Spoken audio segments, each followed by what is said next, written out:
اللہ اللہ اللہ اللہ اللہ اللہ اللہ۔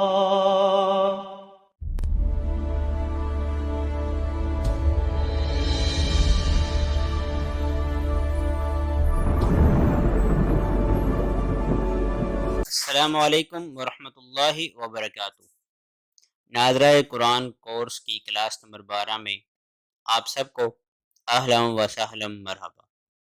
ناظرین، 7 مئی 2020 رمضان المبارک کی آج 13 تاریخ ہے۔ صوتی طریقے تدریس میں آپ اس سے پہلے ہونٹوں سے ادا ہونے والے 4 حرف یعنی ما ب و فا کی پریکٹس کر چکے ہیں۔ زبان کی نوک سے ادا ہونے والے 12 حروف کے 4 گروپس میں ث ذ و ت د ط کی آپ پریکٹس کر چکے ہیں۔ کل ہم نے پڑھا تھا ز۔ ز سختی سے ادا ہوتا ہے، باریک حرف ہے اور اس کی آواز کچھ اس طرح سے ہے ز زی زو، زن زن زن، از از از، از ازی ازو۔ آج ہم اگلا حرف پڑھ رہے ہیں، یہ زا کا ہی جوڑا ہے، اس کا نام ہے سین، اور سین باریک حرف ہے۔ اس کا مخرج بالکل سیم اسی طرح جیسے زا کا مخرج ہے، یعنی زبان کی نوک نیچے والے دانتوں کے ساتھ ٹکرائے گی یا پیچھے لگے گی۔ سین کی یہ مکمل شکل ہے، اور یہ سین کی مختصر شکلیں ہیں جو قرآن کریم میں استعمال ہوتی ہیں۔ سین شروع میں، درمیان میں یا آخر میں کیسے استعمال ہوتا ہے۔ آئیے چلتے ہیں ذرا سین کی حرکات کی طرف۔ سین کے اوپر زبر ہو تو اس کی آواز ہوگی س س۔ یہ تقریباً ہر آدمی کا بالکل کلیئر ہوتا ہے، یعنی اس کے اندر کوئی فرق نہیں ہے۔ فرق کرنے والی جو چیز ہے وہ ہم نے پہلے بتا دی ہے، یعنی س اور س۔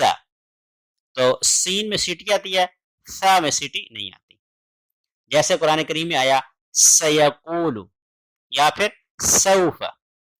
اس طرح اس کی آواز بڑی کلیئر ہے اور بہت آسان ہے۔ آپ اس کی پریکٹس کریں گے تو آپ کو انشاءاللہ یہ آواز کلیئر آ جائے گی۔ س سی سو، ایک دفعہ دوبارہ پڑھیں ذرا، س سی سو۔ تنوین کے ساتھ اس کی آواز ہوگی سن سن سن، سن سن سن۔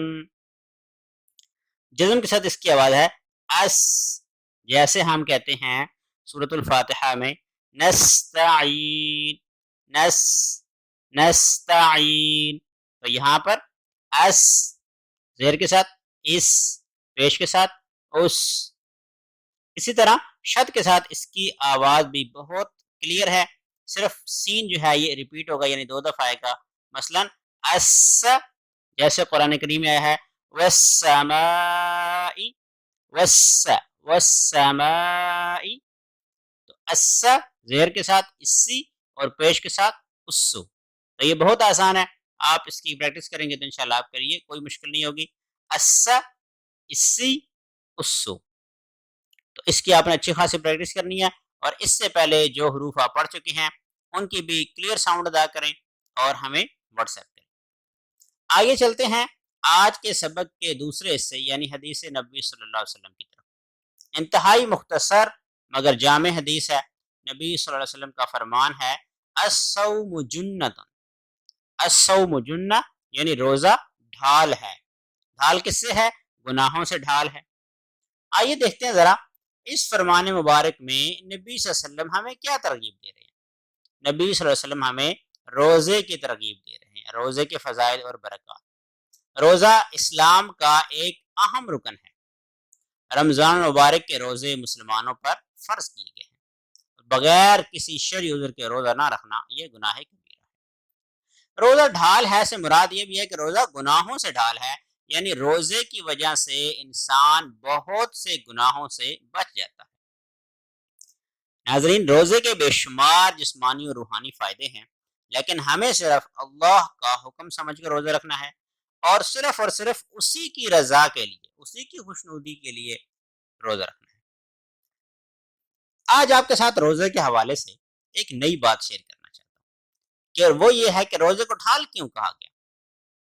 آپ نے کبھی سوچا کہ اس رمضان مبارک میں روزے رکھنے کی وجہ سے کئی گناہ آپ سے چھوٹ گئے ہوں گے، جیسے جھوٹ ہے، غیبت ہے، بد نظری ہے، بدگمانی ہے، دھوکہ ہے، فراڈ ہے، خیانت ہے، اسی طرح اور بے شمار غلطیاں اور کوتاہیاں جو ہم رمضان کے علاوہ کرتے ہیں، لیکن رمضان میں ہماری پوری کوشش ہوتی ہے کہ وہ غلطیاں کوتاہیاں ہم سے نہ ہوں، کہیں ایسا نہ ہو کہ ہمارا روزہ خراب نہ ہو جائے۔ ذرا سوچیں، جو کام رمضان المبارک میں ممنوع ہیں وہ رمضان کے علاوہ جائز اور صحیح ہو جاتے ہیں؟ ہرگز نہیں، ایسا بالکل بھی نہیں ہے۔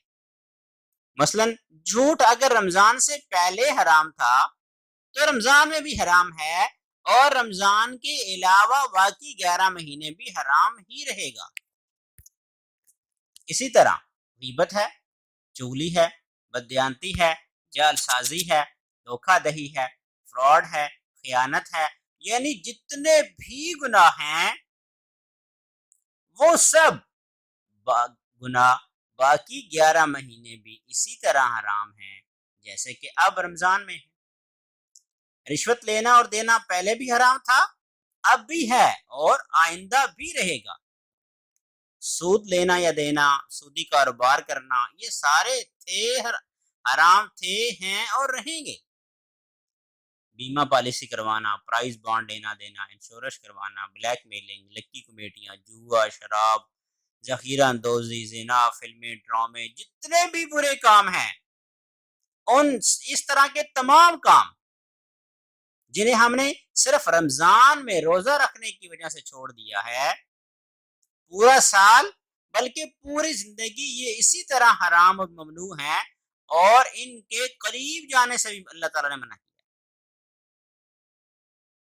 اس لیے روزہ ڈھال ہے، اس لیے گناہوں سے بچا لیتا ہے، لیکن ہم جس اللہ کے کہنے پر روزہ رکھتے ہیں اسی اللہ نے ان تمام برے کاموں کو ممنوع قرار دیا ہے۔ ذرا سوچیں، اگر رمضان میں اللہ کے ڈر سے گناہ چھوٹ سکتے ہیں تو باقی پورا سال اسی اللہ کے ڈر سے اس کی نافرمانی کیوں نہیں چھوٹ سکتی؟